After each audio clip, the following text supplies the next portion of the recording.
Some parents don't want to get started with the Revive method because they say that they don't have time. They need to travel. There's an event coming up. They have a new job.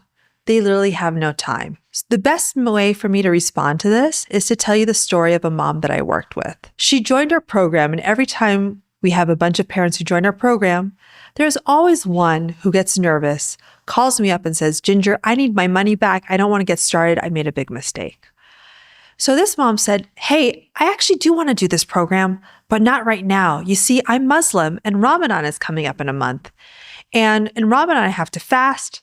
I won't have time to do this program. And I'm also a master's student and have a full-time job. So this really isn't a good time for me. So why don't we suspend the program and I'll start in 3 months once Ramadan has ended. I looked at her and I said, what if your son texts you over Ramadan?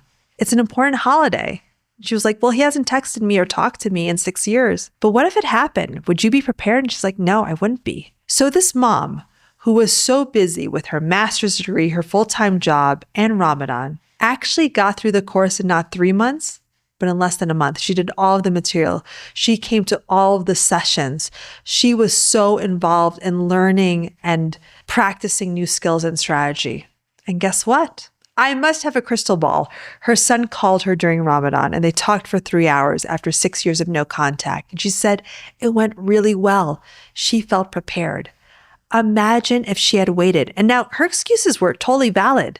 A major holiday where she's water fasting and food fasting all day long that goes on for a month. A full-time job as a special ed teacher and getting her master's, and she was doing other coaching programs. There's all this stuff, but you never know when that knock on the door is going to come. Will you be ready? Ask yourself if by saying, I don't have enough time, what you're really saying is, I'm scared to get started. I'm scared about reuniting. Let's go deeper and address the real underlying issue.